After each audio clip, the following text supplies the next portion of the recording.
কি রে, কি করছিস? এই তো টিভি দেখছি। আয় তুইও বস, দেখ আমার সাথে। আচ্ছা, তুই হোস্টেলেও কি এরকম নোংরা থাকিস? ঘর এমন করে রেখেছিস কেন? কি অবস্থা! হোস্টেল থেকে এসে কোনো কাজই করছিস না, না পড়ছিস, মনে হয় যেন কি না কি করে ফেলেছিস। পড়বি না? ঠিকমতো খাচ্ছিস না, কিছুই করছিস না। মা খেতে ডাকছে, খাবি? চল আয়। তুই যা তো, বাসায় আসলে তোর জন্য আমি একটুও শান্তি পাই না। এটা করিস না কেন, ওটা করিস না কেন, এটা কেন করলি, ওটা কেন করলি, তুই আমাকে বিরক্ত করিস, আমার ভালো লাগে না। যা, আমার খাবার আমি যখন খুশি খেয়ে নেব। কি রে, বোনকে খেতে ডাকলি না?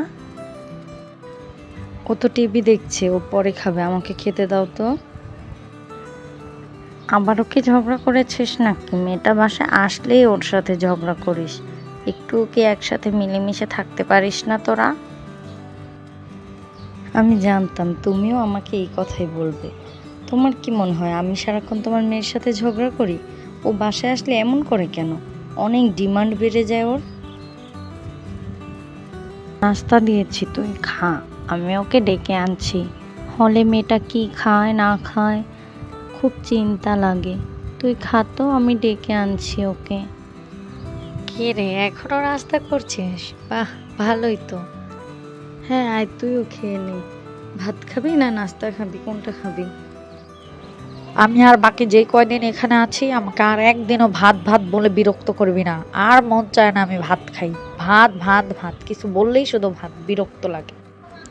দূর, আমি আবার কি বললাম?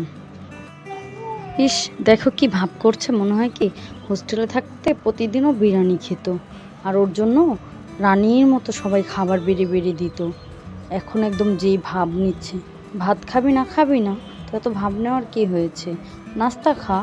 অসহ্যকর।